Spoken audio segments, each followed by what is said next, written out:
Bienvenue dans ce moment de partage et d'édification. La parole de Dieu est vivante et efficace. Elle éclaire nos pas et fortifie notre foi. Ouvrons nos cœurs donc, car aujourd'hui, le Seigneur nous parle. Commençons notre méditation au nom du Père et du Fils et du Saint-Esprit. Amen. Mes bien-aimés dans le Seigneur, nous voici en ce 18e dimanche du temps ordinaire A, où l'Église nous propose de méditer sur l'Évangile de Saint Matthieu, chapitre 14, du 13e au 21e verset. Frères et sœurs, Dieu nous a créés heureux dans notre vie. Et à tout moment où nous traversons des expériences difficiles ou des expériences heureuses, Dieu est toujours avec nous. Dans l'évangile d'aujourd'hui, Jésus voit une foule immense. Il pouvait bien se retirer, les abandonner, mais il est saisi de compassion. Il voit la faim, il voit la fatigue, il voit la détresse des hommes et des femmes. Il voit tes pleurs, il voit tes larmes, il voit ta souffrance. Mes bien-aimés, tout ceci, c'est pour nous donner une leçon très essentielle. La compassion chrétienne ne peut pas rester seulement dans la parole, mais elle doit se transformer en action.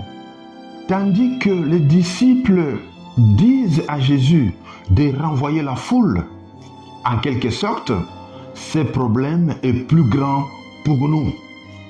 Mais Jésus leur répond en leur disant, donnez-leur vous-même à manger.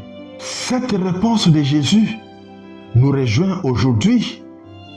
Face à la pauvreté, face à la solitude, face à une famille qui souffre, face aux migrants que nous rencontrons chaque jour sur nos routes, face à un collègue de travail qui est fatigué, qui est découragé, nous pouvons penser que je n'ai rien, je n'ai pas assez, je ne suis pas capable, ou encore je ne suis pas fort pour aider.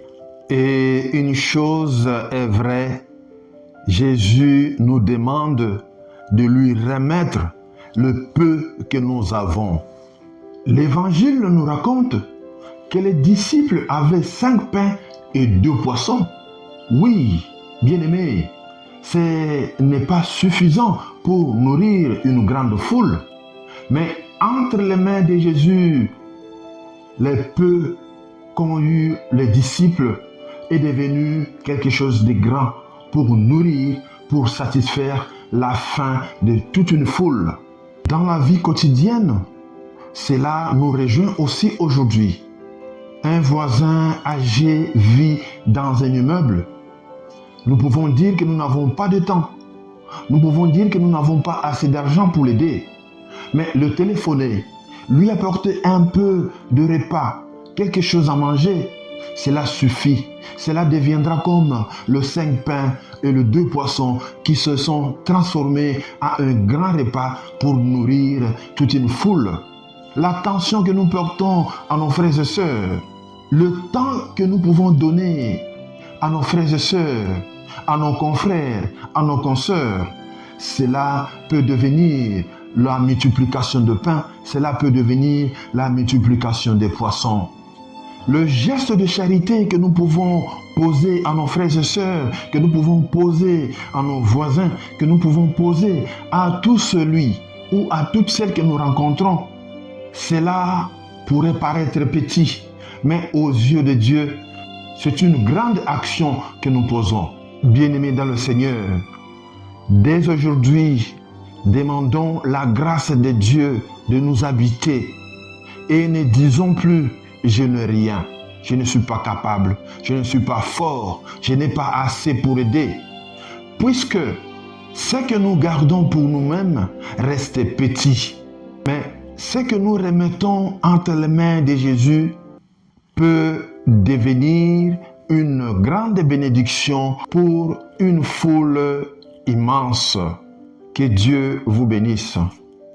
Et n'oubliez surtout pas de partager, de faire un commentaire, mais plus encore, je vous demande de vous abonner massivement à mon compte. Que Dieu, dans sa miséricorde, vous bénisse, le Père et le Fils et le Saint-Esprit. Amen. La paix soit avec vous.